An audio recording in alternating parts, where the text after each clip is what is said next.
존경하는 국민 여러분, 그리고 당원 여러분, 제가 병실에 누워 있을 때 태안의 한 가족이 삶을 포기했습니다. 9살 딸 투병으로 인한 경제적 고통을 더 이상 감당할 수가 없었기 때문이라고 합니다. 저는 불의의 사고에도 많은 분들의 도움으로 무사히 살아 돌아왔습니다. 그러나 지금 이 순간에도 한숨 짓고 눈물 흘리면서 생사를 고민하는 분들이 계십니다. 이분들의 손을 누가 잡아주겠습니까? 이런 분들을 살리는 정치가 돼야 됩니다. 각자 도생으로 내몰아 죽이는 정치가 아니라 함께 사는 세상을 만들기 위해 정치가 제 역할을 해야 됩니다. 2024년 오늘 겹겹의 위기가 우리 국민의 삶을 위협하고 있습니다. 세계의 주목을 받던 대한민국 경제가 추락 중이고 때 아닌 전쟁 위기가 몰려오고 있습니다. 인구 감소로 국가 존속을 걱정해야 하고 아시아 제일로 평가받던 민주주의가 파괴되고 있습니다. 우리 대한민국이 민생, 전쟁, 저출생, 민주주의라는 측면에서 4대 위기에 처했습니다. 윤석열 정권의 독단과 무능으로 대한민국이 무너지고 있습니다. 경제 문제를 좀 보겠습니다. 우리 경제는 지난해 외부 충격도 없이 1%대 성장이라는 역대급의 위기를 겪었습니다. 지금도 그 침체는 지속 중입니다. 잃어버린 30년, 장기 침체 중인 일본에 마저 성장률을 역전당했습니다. 고물가 고금리에 한파까지 겹친 요즘 돈을 아끼느라 카공족들은 공공도서관으로, 어르신들은 구청 로비에서 시간을 보낸다고 합니다. 불황이 지속되면서 배달 음식에 껴온 음료까지 중고시장에 내다 파는 일이 성행합니다. 마른 수건 짜듯이 생활비를 아껴봐도 이자에 월세 감당이 벅찬 게 우리 국민들의 삶의 현실입니다. 윤석열 정부는 임기 초부터 지금까지 꾸준하게 초부자 감세를 추진해 왔습니다. 초부자 감세로 경제가 성장할 것이라면서 있지도 않은 이른바 낙수 효과를 내세웠지만 실제 현실은 어떻습니까? 성장은커녕 막대한 세수 결수만 초래하고 재정 부족에 따른 서민 지원 예산 삭감, R&D 예산 대규모 삭감을 불러왔습니다. 부동산 PF 문제, 폭발 직전에 이른 금융 위험도 대책을 찾지 못한 채 레고랜드 사태처럼 뒷북을 치거나 미루기만 하고 있습니다. 문제가 생겼을 때 신속한 대책을 마련하는 것이 정부의 역할 아니겠습니까? 그런데 해법은 없이 대통령이 경로했다 이런 얘기만 들려옵니다.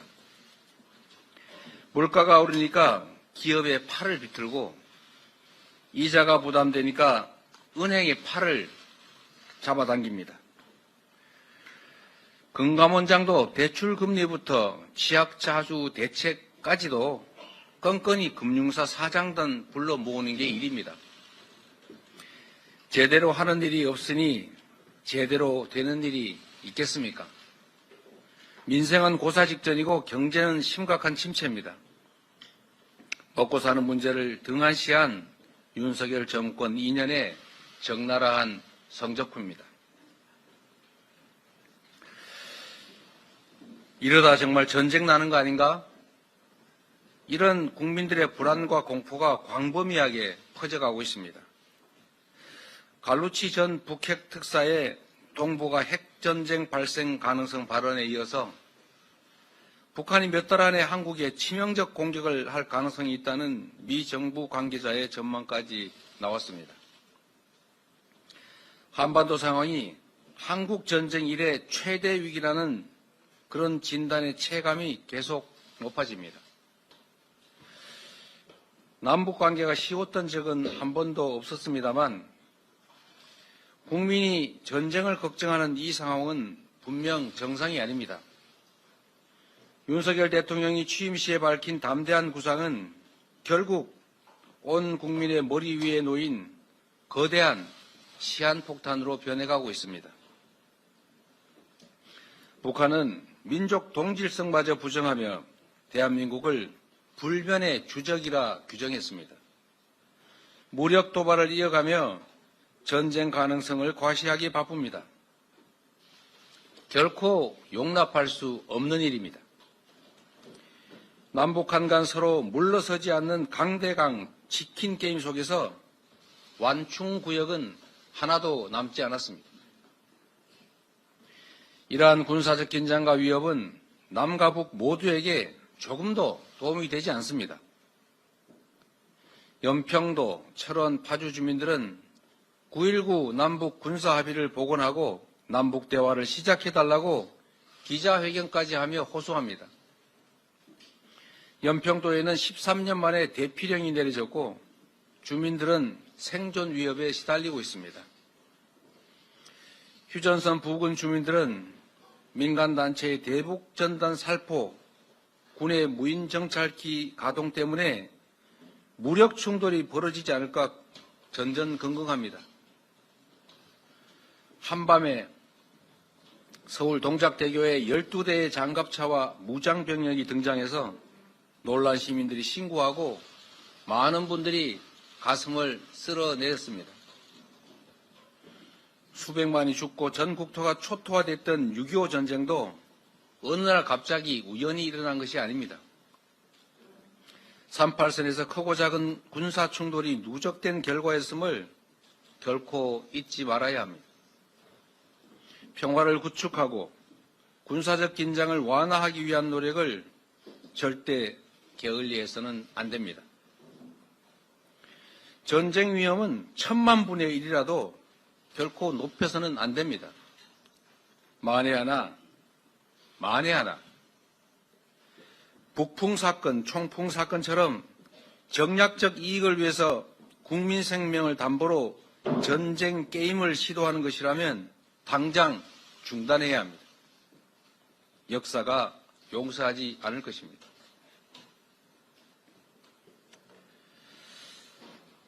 대한민국 완전히 망했네요. 우리나라 합계 출산율을 본 인구 전문가인 한 미국 교수가 이렇게 소리쳤다고 합니다. 한국 완전히 망했네요. 외면하고 싶던 그러나 가장 본질적인 우리 안의 위기가 전 세계에 고스란히 드러나는 순간이었습니다. 대한민국은 인구 감소로 지구에서 사라지는 첫 국가가 될 것이다.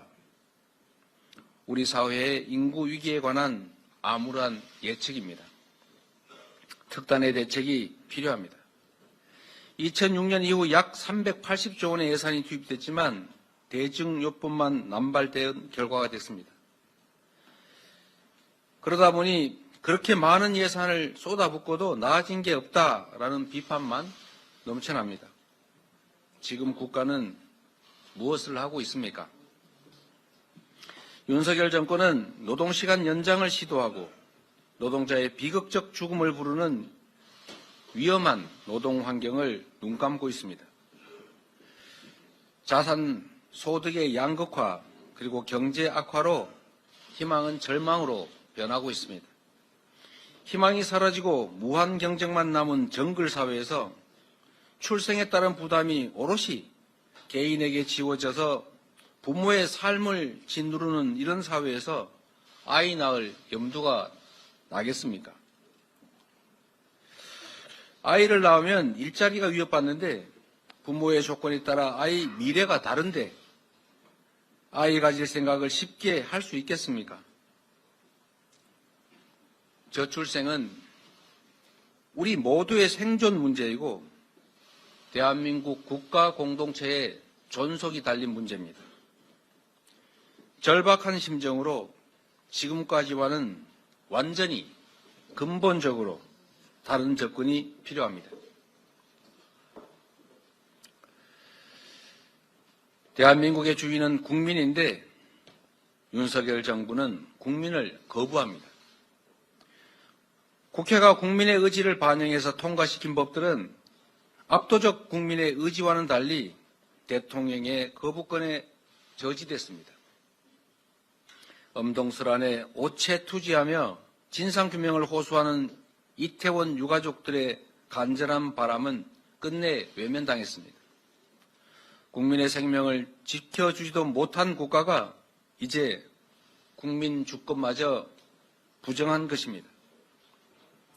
윤석열 정권의 권력남용으로 법치주의와 삼권 분립, 언론 자유와 시민 참여 같은 우리 사회를 지탱하던 기본적 시스템이 무너졌습니다. 윤석열 정부 2년 동안 법을 무력화하는 위헌적인 시행령 통치로 국회 입법권과 행정감시권은 무력화됐습니다. 대법원의 일제 강제징용 배상금 판결도 무시됐습니다. 행정부의 권한은 불균형적으로 강화되고 상권 분립은 위협받고 있습니다. 학교 폭력 하나 걸러내지 못한 법무부 인사정보관리단은 인사참사를 반복했습니다. 상명하복에 익숙한 검찰 정권의 필연적 결과입니다. 국회 인사청문회는 번거로운 절차로 치부되고 정권의 국회 무시, 야당 무시는 급기야 헌법기관인 국회의원의 입을 틀어막고 사지를 들어 끌어내는 폭력으로 정점을 찍었습니다. 대통령과 특수관계인 검찰 출신이 정부는 물론이고 심지어 민간의 요직들을 사유화하고 독점하고 있습니다.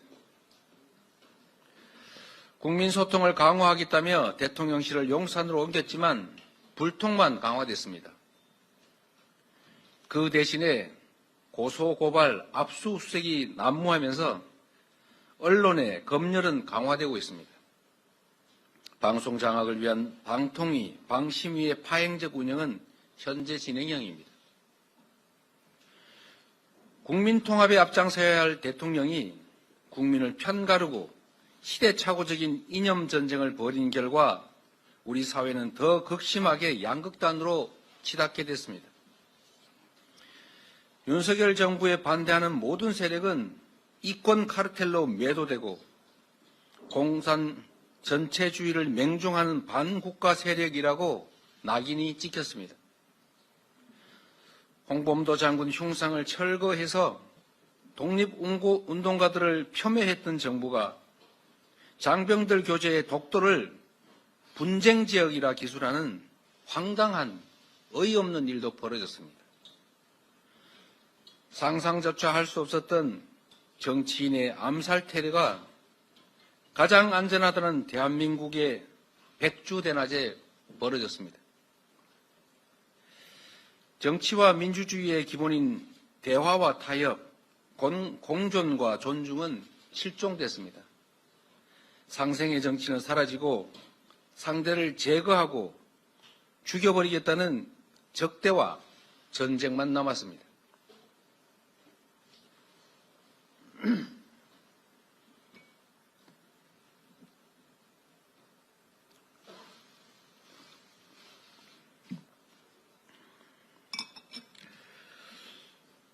국가적 위기 때마다 슬기롭게 위기를 해결해온 위기 해결사 민주당이 이 위기를 해결하고 새로운 희망을 만들어내겠습니다. 4대 위기보다 더 심각한 것은 위기를 수습해야 할 정부가 위기를 만들어 왔고 위기를 위기로 인식하지 못한다는 것입니다. 지난 2년간 윤석열 정부는 주권자인 국민의 뜻을 무시한 채 정적 죽이기에만 올인했습니다. 정치는 실종되고 일방통행식 통치와 지배가 횡행했습니다.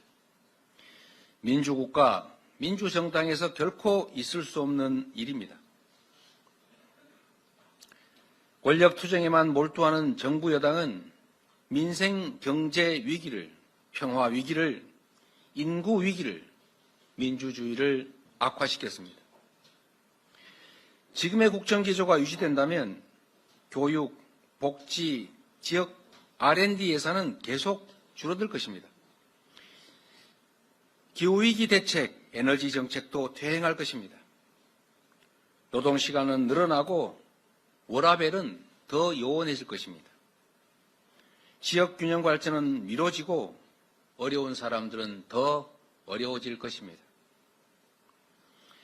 시민은 목소리를 잃고 언론은 앵무새를 강요당하고 법과 제도는 소수 특권층을 위한 지배 도구가 될 것입니다.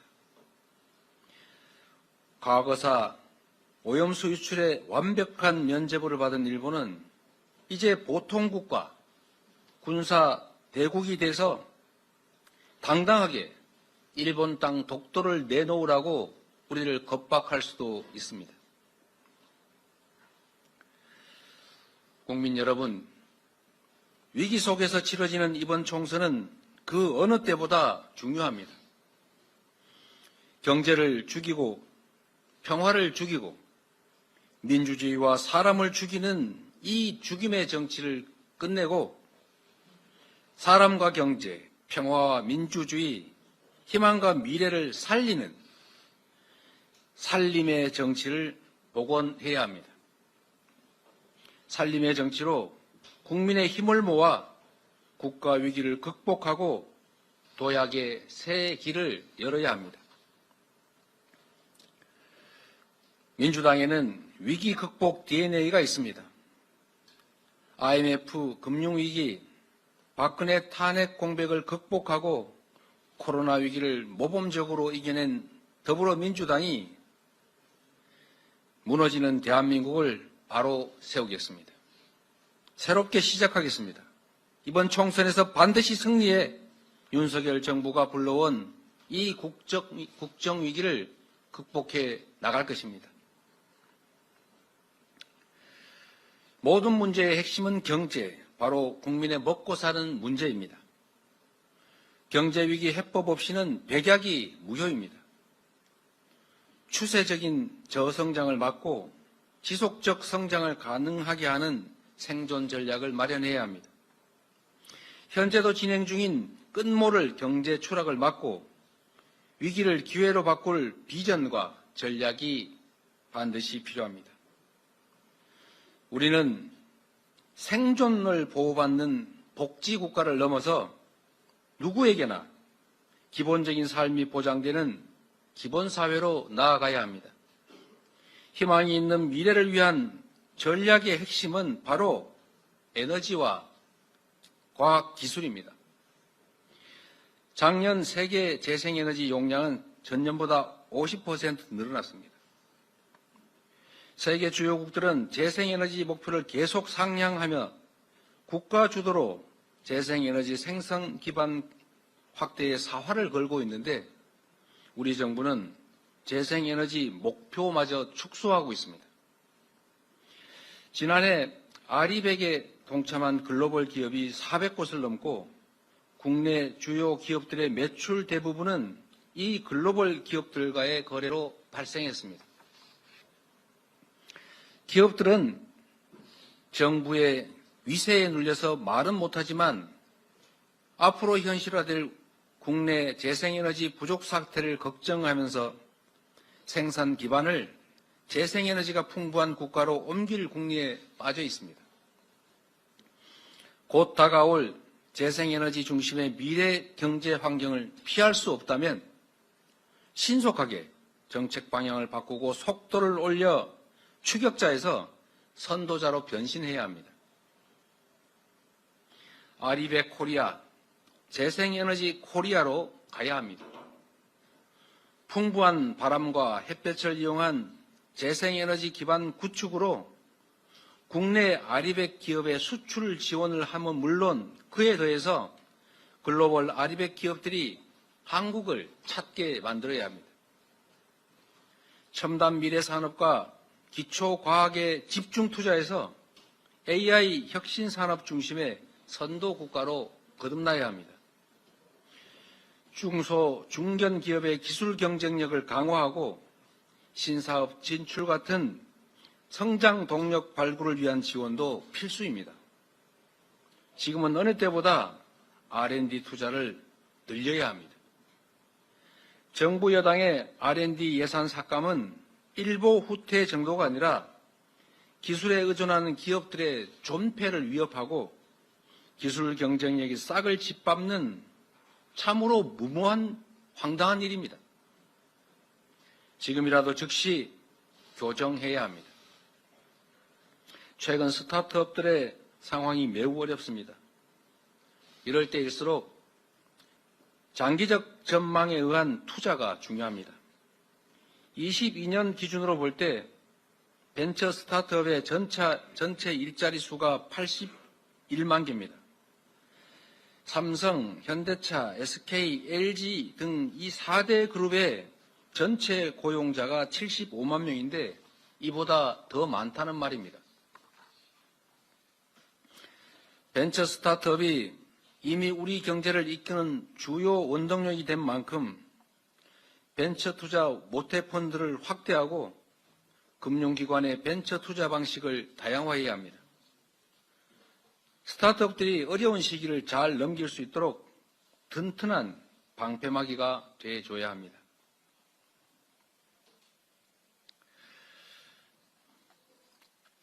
동해로 서해로 연일 무력 도발을 하는 북한을 강력히 규탄합니다.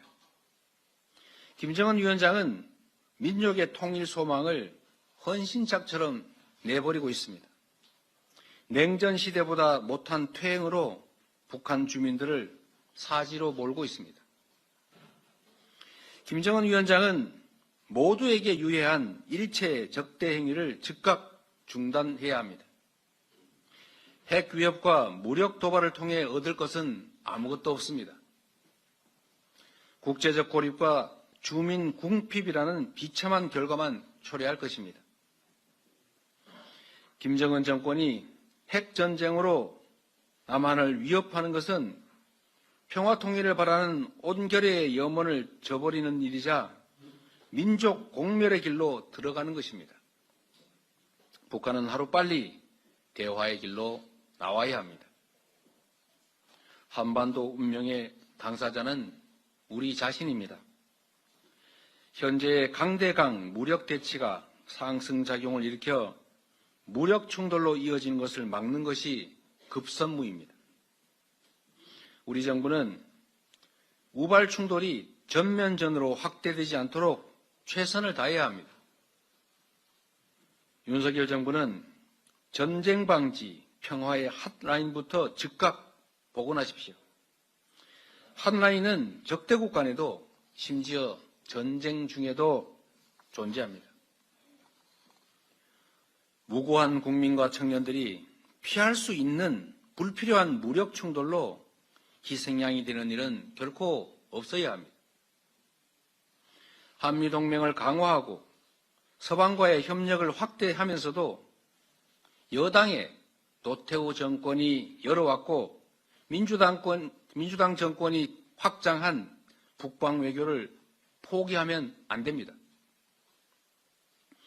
동북아 교류 협력 확대, 한반도 주변의 평화 구축, 그리고 우리 경제 성장의 주요 발판 중 하나가 되었던 북방 외교 복원에 노력해야 합니다.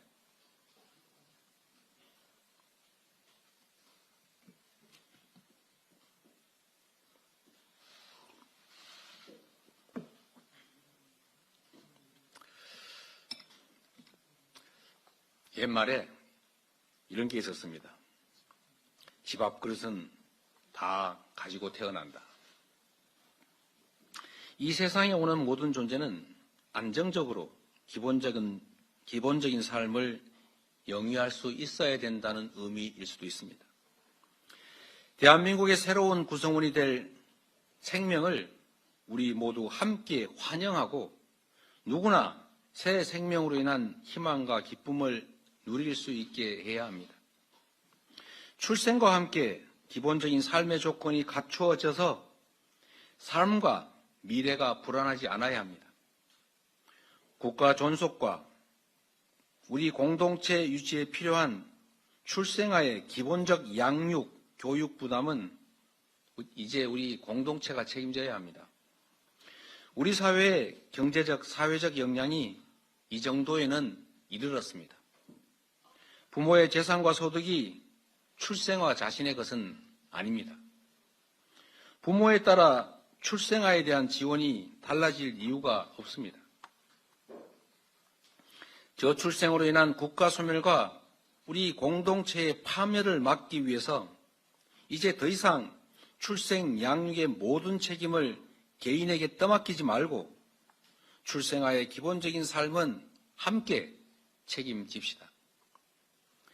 지금까지는 부모를 대상으로 또 기준으로 삼아서 정책을 만들었지만 이제부터는 저출생 대책은 부모가 아닌 출생아 그 자체를 대상으로 기준으로 삼아야 합니다. 이미 여야, 보수, 진보 가릴 것 없이 출생아에 대한 보편 지원 정책이 전국에서 광범위하게 다양하게 시도 중입니다. 저와 민주당은 모든 정책적 경험과 역량을 걸고 저출생 문제에 도전하겠습니다. 민주당은 지난 18일에 패러다임을 전환한 저출산 정책을 발표했습니다. 결혼, 출산, 양육을 망라하는 정책 패키지를 통해서 모든 출생아의 기초자산 형성을 국가가 직접 지원하고 주거 지원 같은 출산과 돌봄에 대한 국가 책임을 강화하고자 했습니다. 여기에 더해 보편적 출생 지원 원칙에 기초해서 분할 목돈 지원 방식을 포함하는 출생 기본소득을 제안합니다. 이미 시행 중인 아동수당이 그 맹하로 자리 잡고 있습니다. 필요하다면 대학 등록금을 포함한 교육비 일체에 대해서 과하다 싶을 정도의 보편 지원책도 만들어야 합니다. 초저출생 문제의 해결은 우리 사회의 출생에 대한 인식과 관점의 대전환과 더불어 국민 모두가 이 문제의 주체가 될 것을 요구하고 있습니다. 초저출생 해결과 정책 대전환을 위해서는 범국민적인 토론과 사회적 합의가 필수입니다. 여야 정과 산학연을 아우르는 범국민 저출생 대화기구를 제안합니다. 세계 최악의 저출생에 따른 인구 감소국 전환으로 국가 소멸이 우려되는 우리 대한민국은 세계 최초로 초저출생 해결을 위한 보편적 출생 지원, 출생 기본소득을 실험하고 도입할 정책적 지혜를 요구받고 있습니다. 민주당은 아이가 고생과 부담인 사회, 아이 낳기가 두려운 사회가 아니라 아이를 함께 키우는 사회, 출생이 기쁨이자 행복인 사회를 만들어 가겠습니다. 근본적인 저출생 대책을 종합적으로 제시해 가겠습니다. 존경하는 국민 여러분, 역사 속의 민주당, 국민이 기대고 응원했던 민주당으로 일신 또 일신하겠습니다. 국민이 기대하는 유능하고 민주적이고 강한 민주당이 되겠습니다. 그것이 위기 속의 국민과 대한민국을 구하는 길이자 민주당 스스로를 구하는 길이라 믿습니다. 폭넓은 연대와 협력을 바탕으로 국민과 함께 공포와 절망을 이겨내고 민생, 경제, 민주주의, 평화를 복원하겠습니다. 언제나 기회보다 위기가 더 많았던 고된 삶 속에서 뼈에 새겨진 배움이 하나 있습니다. 그것은 바로 기회 속에도 위험이 도사리는 만큼 모든 위기에는 기회가 숨겨져 있다는 것입니다. 저는 지금 우리가 겪는 이 위기조차도 평화와 민주주의의 가치를 다시 체감하고 근본적 체질 전환을 통해 함께 사는 새로운 희망 세상을 만드는 기회가 될 것이다 확신합니다. 소득, 주거, 금융, 교육, 의료 등 모든 영역에서 우리 국민의 기본적인 삶이 보장되는 사회, 평화와 공존의 문화 위에 민주주의가 만개하고 국민 모두가 희망을 안고 함께 사는 세상으로 나아가야 합니다. 또 그렇게 할 수 있습니다. 이번 총선은 대한민국이 잃어버린 비전을 되찾는 날입니다. 무너져가는 대한민국을 바로 세우는 마지막 기회입니다. 4월 총선은 우리 국민이 힘겹게 이루어온 민생과 민주주의, 평화를 다시 일으켜 세우고 지속 가능한 대한민국을 다시 만드는 날이 되어야 합니다. 깨어있는 시민들이 있기에 희망이 있습니다. 행동하는 국민들이 있기에 용기가 생깁니다. 민주주의는 저절로 만들어지지도 저절로 지켜지지도 않습니다. 민주주의는 깨어있는 시민의 행동으로 더 단단하고 더 크게 성장합니다. 국민을 위한 정치도 우리 국민들께서 두 눈 부릅뜨고 요구해야 가능합니다. 국민과 함께 대한민국의 비전과 희망, 미래를 반드시 되찾겠습니다. 고맙습니다.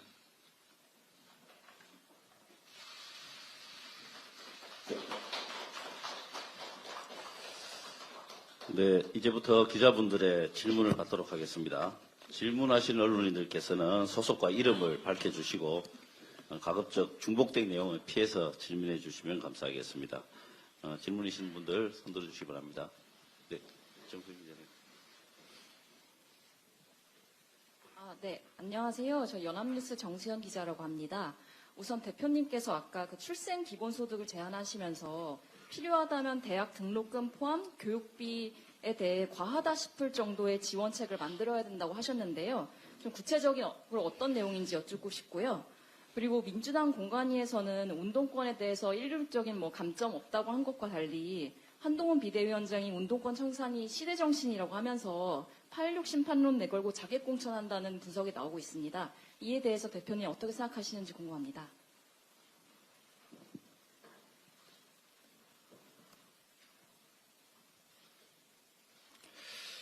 네. 출생기본소득에 더해서 그 외에도 많겠지만 우리 부모님들이 갖는 부담 중에 또 큰 부분이 교육비입니다. 지금까지는 아이를 낳아 기르는 것이 개인의 행복을 위한 것이었고 또 아이를 교육시키는 것이 개인적인 성공과 출세를 위한 개인적인 욕망의 발로, 그러니까 그 비용도 당연히 개인이 부담하는 것이다, 이렇게 받아들여졌습니다. 그러나 이제 국가 소멸이 우려되는, 그야말로 공동체의 파멸이 걱정되는 상황에서 새로운 공동체 구성원을 받아들이고 또 성장시키고 그의 능력을 확대 강화하는 것은 개인의 일이 아니라 이제 국가와 공동체의 급선무가 됐습니다. 마치 병사들, 군대가 전쟁에 이기기 위해서 병사들을 훈련시킬 때 너 자신이 살아남기 위해서 각자 능력껏 더 나은 훈련 돈 들여서 하고 좋은 무기 각자 더 구매하고 이런 식으로 가면 안 되는 것 당연하지 않습니까? 이제는 아이를 낳아 기르는 것도 개인의 문제가 아니라 우리 국가 공동체 존속의 문제가 됐기 때문에 그런 구성원이 좀 더 많이 늘어나고 그가 우리 공동체의 한 구성원으로서 역량을 키우는 것은 개인의 일을 넘어서서 이제 우리 모두의 일이 됐다라고 생각합니다. 그렇기 때문에 아이를 낳는 부모들이 내가 이런 큰 부담을 안고 왜 아이를 낳아 기르느냐라고 생각하지 않도록 자녀의 출생과 양육, 교육에 대한 부담을 기본적으로는 우리 국가 공동체가 책임을 지고 또 그에 따라서 부모들의 부담을 대폭 줄여주는 것이 근본적인 길이라고 생각합니다. 교육 문제도 이게 개인적으로 보면 말씀드린 것처럼 개인의 성공을 위한 수단이라고 보여지지만 이제는 국가 전체가 전 세계적으로 경쟁하는 이 글로벌 사회에서는 우리 구성원들의 역량 자체가 국가 경쟁력이기도 합니다. 그래서 개인의 역량을, 국가 구성원들의 역량을 강화하기 위한 교육, 이 부분은 상당 부분은 기본적으로 국가가 책임지자. 그 중에서도 대학 교육도 당연히 포함된다라는 생각이고, 과할 정도라고 하는 것은 우선 단계적으로 사립대들의 등록금 부담을 국공립대 수준으로 낮출 뿐만 아니라 교육에 대한 지원을 강화해서 장기적으로는 대학도 교육비 부담을 모두가 함께 책임지는, 즉 무상화하는 방안을 검토해야 된다, 그런 뜻입니다. 또 한 가지는 운동권 청산이니 뭐 자객 공천 이런 얘기들이 있는 것 같은데, 사실 지금 청산해야 될 가장 중요한 과제는 검사 독재입니다. 그리고 언제나 그래야 되는 것처럼 자기 눈에, 남의 눈에 티보다는 자기 눈에 들보를 먼저 보도록 노력할 필요가 있다는 생각을 언제나 하고 있습니다.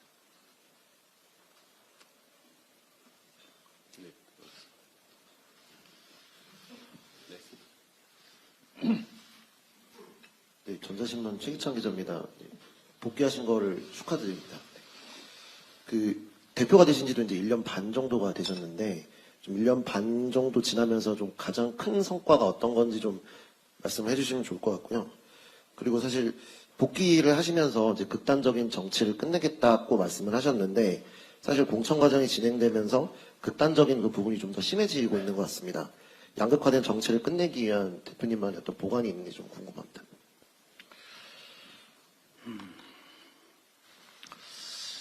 제가 옷을 갈아입을 때마다 거울에 비친 이 목의 흉터가 자꾸 끔찍하게 자꾸 느껴지기도 합니다. 와이셔츠 깃이 없었으면 어떤 결과가 났을까 하는 그런 생각이 자꾸 얼핏 나는 것도 일종의 트라우마일 수 있겠습니다만, 우리 국민들께서 삶의 현장에서 겪는 그 고통과 그 범민에 비하면 뭐 그리 큰 일이겠느냐라고 위안 삼습니다. 관심 가져주신 데, 그리고 도와주신 데 대해서 다시 한번 감사드립니다. 취임, 제가 대표가 돼서 낸 성과가 뭐냐.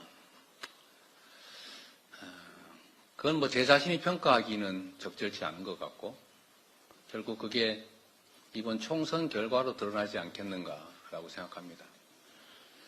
정치인이 이런 성과라고 하는 것은 결국 국민들의 삶과 또 국가의 미래를 얼마나 개선했느냐, 또는 퇴행을 얼마나 효율적으로 잘 막아냈느냐라는 것도 아니겠습니까?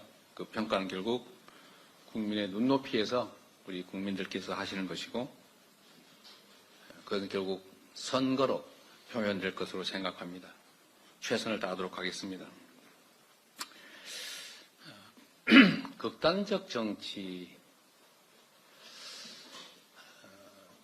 지금 우리 사회에 적대감이 넘쳐나고 있습니다. 기본적으로 사회는 갈등합니다. 각자가 이익을 추구하고 또 이해관계가 충돌하기 때문에 갈등은 필연적이죠. 이 갈등을 조정하는 것이 바로 정치의 역할입니다. 이 갈등을 조정하고 이해관계를 조정하고 또 대화와 타협을 통해서 일정한 합의에 만족하지는 못하지만 수용할 수 있는 합의에 이르는 것, 이게 바로 정치의 본연의 역할 아니겠습니까? 여기서 대전제는 상대의 의견도 옳을 수 있다. 내 의견은 맞고 상대의 의견은 틀리다가 아니라 다르다라는 점을 인정하는 것입니다. 그리고 권한을 가진, 즉 국민의 선택을 받은 권력자는 바로 이 이해관계 조정, 갈등 완화, 국민 통합, 공동체 통합, 이게 가장 큰 일인 것입니다. 후보일 때는 특정 세력을 대표하겠지만 대표가 된 후에는 모두를 대표해야 되는 것 아닙니까? 하다못해 동창회에서도 신림동파, 봉천동파 나뉠 수 있는데, 그러나 동창회장이 되면 봉천동이든 신림동이든 신도림동이든 가릴 필요 뭐 있겠습니까? 그래서는 안 되는 것이죠. 그런데 대표가 된 후에 그 모두로부터 받은 권한을 자신과 자신의 가까운 사람, 세력을 위해서 일방적으로 사용하면 다른 사람들은 그 선거와 선출 행위로 인해서, 즉 권력의 위임 행위로 인해서 더 나쁜 상황에 처하지 않습니까? 갈등이 격화되는 건 불가피하죠. 이해관계가 충돌합니다. 그리고 합리적인 토론이나 또는 논리적인 수용이 불가능하기 때문에 감정적 적대 상태로 갈 수밖에 없습니다. 그래서 대통령의 역할이 중요합니다. 역대 대통령 누구도 개인적으로 감정이 없었겠습니까? 또는 특정 정치 집단을 위한 이익을 추구하고 싶은 욕망이 없었겠습니까? 인간이기 때문에 당연히 있지만 공인으로서 개인이 아닌 국민으로부터 모두를 위해 일할 수 있는, 일해야 하는 힘, 즉 권력을 부여받았기 때문에 그 사적 욕망을 절제하고 공적 이익을 위해서 그 권한을 공정하게 행사하기 위해 노력하지 않습니까? 그런데 그 권력을 상대를 죽이는데 사용하게 되니까 국민들도 그에 맞춰서 좀 더 격렬하게 분열하고 갈등하고 적대하게 되는 것입니다. 저는 이번 저에 대한 소위 암살 시도, 이 정치 테러가 개인에 의해서 벌어진 일이라고 생각하지 않습니다. 이 정치 테러라고 하는 것은 역사 속에서도 보여지는 것이지만 사회 전체적인 분위기나 또는 특정 집단들의 일종의 욕망에 따른 결과인 경우가 많았습니다. 그분이 저하고 무슨 사적 감정이 있다고 백주대낮에 1년 동안 칼을 갈아서 단검을 만든 다음에 연습까지 해가면서 자신의 모든 것을 걸고 정확하게 목을 기녀서 칼을 찌르겠습니까? 저는 그분에 대해서도 참으로 안타깝게 생각합니다. 저한테 원한이 있어서 하는 것이라면 다르겠지요. 저는 본 적도 없는 사람입니다. 어떤 인연도 없는 사람이죠. 이게 지금의 현실입니다. 이걸 바꿔야 합니다. 바꾸는 첫 출발점은 통합의 책임을 가진 권력자가 통합의 책임을 다하는 것입니다. 상대를 인정하고 자신의 욕망과 권력을 절제하고 주어진 권한을 모두를 위해서 공정하게 행사하는 것입니다. 그 길로 가야 합니다. 보셨겠지만 저도 가진 권한이 조금은 있어서 마음대로 할 수 있지만 저는 그렇게 하지 않습니다.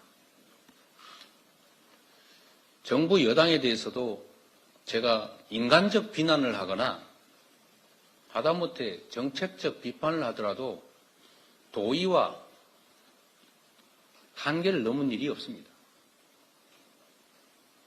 여러분도 한번 생각해 보십시오. 정치에서는 그래서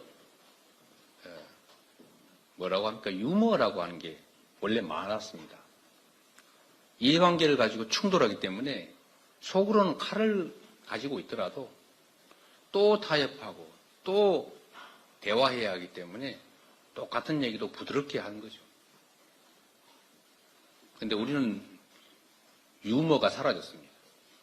적대적 언어를 국민의 모범이 되어야 될 정치인들이 마구 내쏟습니다.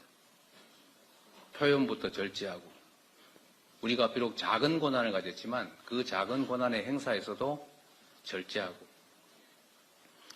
별로 모범으로 삼고 싶어 하지 않겠지만 그 상대도 모범으로 삼을 수 있도록 우리 자신부터 조금이라도 변하려고 합니다.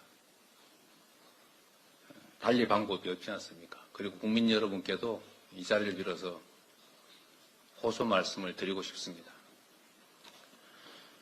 미워하지 마십시오. 미워하면 미움받습니다. 힘들고 어려울지라도 인정하고 인내하고 이해하려고 서로 노력해야 합니다. 물론 우리 국민들께서 힘들고 어려운 상황에서 잘 견뎌주고 계신 걸 압니다. 일부 지나친 과격한 언행으로 서로에게 상처 주는 일들이 최소화될 수 있도록 할 수 있는 범위 내에서 노력해 주십사 하는 부탁을 드립니다. 특히 이번 선거의 즈음에서 내부의 경쟁이든 외부와의 경쟁이든 도와 선을 넘지 않는 그런 각별한 관심과 노력을 부탁드립니다. 네.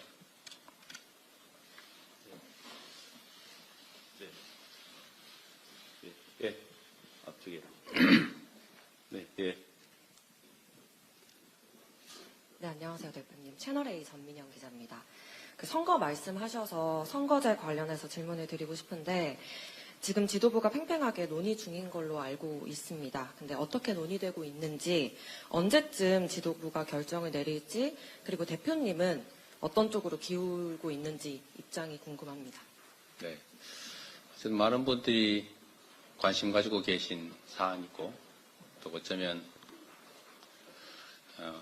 이해관계도 좀 있을 수 있는 일이어서 신중하게 의견을 수렴 중입니다. 길지 않은 시간 안에 이 문제도 허심탄회하게 말씀드리고 대화할 시간이 있을 것입니다.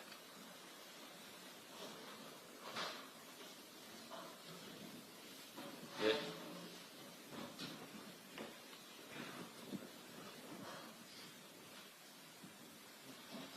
대표님 말씀 잘 들었습니다. TV조선의 이광희 기자입니다. 출생 기본소득 관련해서 좀 더 질문 드리고 싶은데요.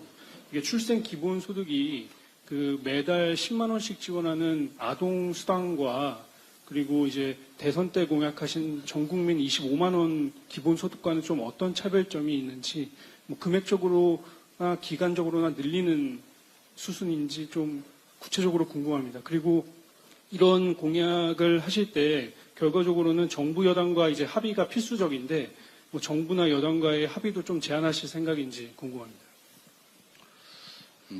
순서를 좀 바꿔서 말씀드리면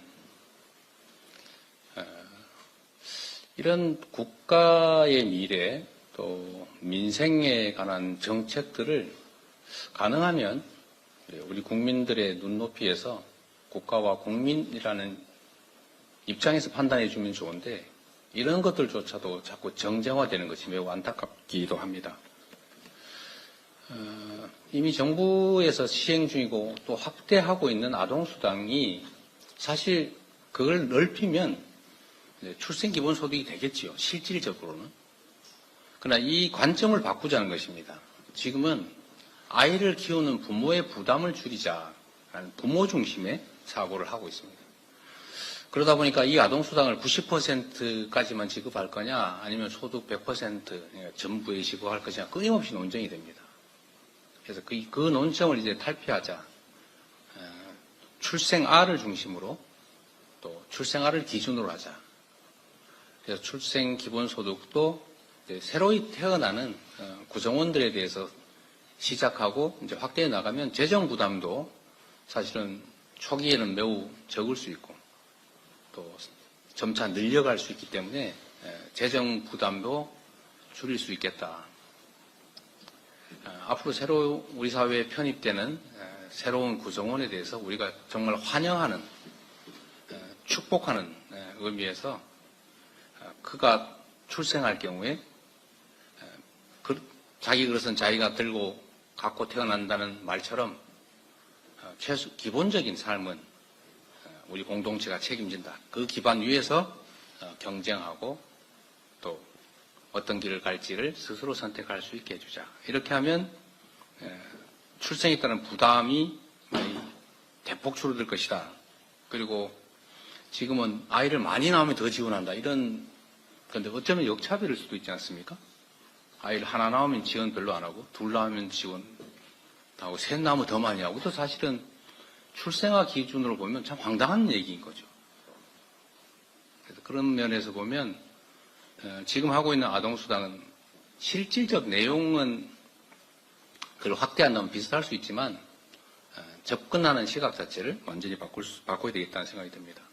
당연히 권한을 가진 여당에 협의를 요청해야 되고 또 일종의 타협을 하지 않으면 당연히 대통령이 거부권 행사할 것이고 또 거부권 행사가 안 되더라도 재정 집행 권한은 정부가 가지고 있기 때문에 야당 입장에서 일방적으로 할 수 있는 일은 없습니다.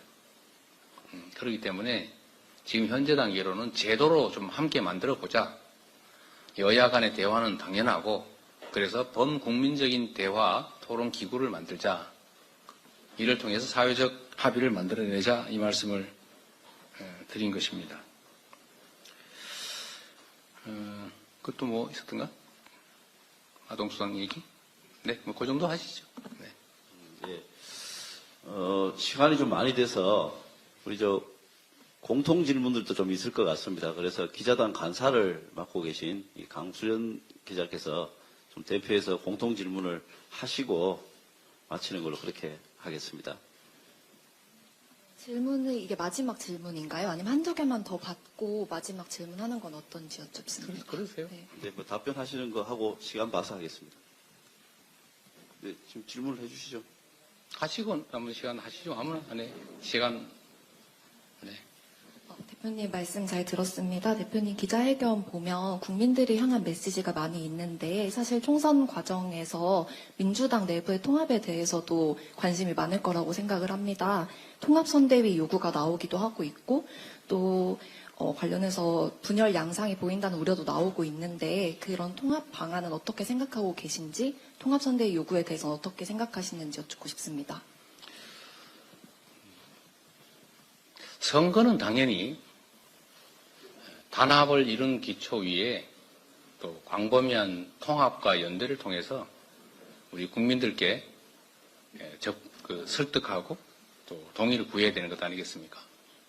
그래서 정당이란 기본적으로 구성원들의 생각이 다름을 전제하기 때문에 당연히 선대위는 통합으로 갈 수밖에 없습니다. 물론 이 공천 과정 자체도 당연히 통합이라는 측면을 고려하면서도 그 위에서 혁신이라고 하는 걸 하게 되는 것이죠. 분열 양상 말씀을 하셨는데 보시는 것처럼 역대 어떤 그 선거 공천 과정에 비교해 보시더라도 오히려 갈등 정도나 분열 정도는 크지 않은 것 같습니다. 물론 앞으로 어떤 상황이 벌어질지 알 수 없죠. 최대한 갈등이 최소화될 수 있도록 노력하겠지만 결국 이 과정도 경쟁이고 또 그 안에서 본질적으로 경쟁은 갈등을 수반하기 때문에 갈등이 없을 수가 없겠죠. 다만 그게 불합리한 갈등이냐 불가피한 갈등이냐 이 차이는 있을 것인데 우리 국민들의 기대와 눈높이에 맞춰서 우리 공관위가 당의 당헌 당규 만들어 놓은 시스템에 따라서 공정하게 합리적으로 해 나갈 것으로 생각합니다. 네. 그럼 한 분만 더 받는 걸로 그렇게 하겠습니다. 예. 너무 많이 손을 드셔가지고. 예. 그 시간이 더 많이 가는데 빨리 하세요. 질문 더 늦었어요. 안녕하세요. 대표님 오마이뉴스 유승영 기자입니다. 그 민주당이 그 151석이라고 또 이겨야 한다고 말씀하셨어요. 그러기 위해서는 중도 표심 잡기가 관건일 것으로 보이는데 최근에 이제 비명계 의원분들이 탈당을 하시면서 민주당이 생각보다 더 좌클릭을 하고 있다 이런 지적도 나오고 있잖아요. 이에 대해서 어떻게 중도 표심을 잡으실 예정이신지 궁금하고 또 이제 일주일 전에 한국갤럽의 여론조사를 보면 이낙연, 이준석 신당을 포함해서 이제 여론조사를 돌렸더니 이 가운데서 지지도가 국민의힘과 더불어민주당이 거의 대동소이하게 나왔거든요. 그래서 어떻게 이 난국을 타개할 이제 전략을 가지고 계신지 궁금합니다. 너무 어려운 질문을 해, 아직서. 네. 중도든 보수든 진보든 모두 똑같은 국민들이시죠. 똑같이 한 표를 가진 이 나라의 주권자들입니다.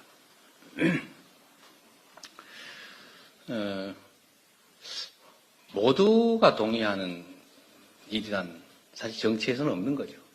그건 정치가 할 일은 아닙니다. 정치는 본질적으로 의견이 다른 거죠. 다른 부분을 해결하는 것이 정치이기도 합니다. 저는 중도라고 표현되는 분들을 중간이라고 생각하지는 않습니다. 중간쯤 어정쩡한 이런 게 아니라 가장 합리적으로 선택하는 분들이다. 그런 생각을 하기 때문에 우리가 내는 정책 또 우리가 선보이는 후보 이런 분들이 또 이런 면들이 가장 합리적으로 봤을 때 유능하고 또 국민이 원하는 그 역할을 제대로 해낼 인물이다. 또 이들을 통해서 우리의 삶을 이런 방향으로 더 잘 바꿔주겠다라고 믿을 수 있게 하면 저는 우리 국민들께서 또 중도층이라고 불리는 분들께서도 선택해 주실 것으로 생각합니다. 모두가 동의하지만 사실 야당의 역할은 집행 권한이 없기 때문에 본질적으로 여당을 견제하는 게 주된 역할일 수밖에 없습니다. 이번 선거는 그래서 이 윤석열 정권의 퇴행과 폭주를 막는 선거입니다. 그리고 그에 더해서 당연히 더 나은 미래를 약속하고 또 그 미래에 대해서 확신하고 또 그 새로운 미래를 함께 개척해 나가는 첫 출발점이기도 하겠지요. 중도 표심을 얻는 일들은 정말로 국민의 눈높이에 맞게 사적 이익이나 네 편 내 편 가리지 않고 국민들이 바라는 결과물을 제시하는 것이 아닐까 그렇게 생각합니다. 그리고 말씀하신 것처럼 저는 이번 선거가 우리 민주당에게 매우 어려운 선거라고 생각합니다. 목표는 일당이 되는 것이고 최대로 목표치를 올린다면 151석을 하는 것이다. 그게 결코 쉬운 일이 아니고 정말로 많은 노력을 기울여야 가능성이 남아있는 그런 엄중한 상황이라고 생각하고 있습니다. 그렇기 때문에 공천이든 선거든 거의 맞춰서 낮은 자세로 절박한 심정으로 최선을 다하려고 합니다. 네. 이상으로 마쳐도 될까요? 네. 네. 또 질문은 나중에 또 다른 기회를 만들어서 또 대표님 말씀 듣는 기회 갖도록 하겠습니다. 네. 이상으로 이재명 당대표 2024년 신년 기자회견을 마치도록 하겠습니다. 참석해 주신 언론인 여러분들 감사합니다. 네, 고맙습니다.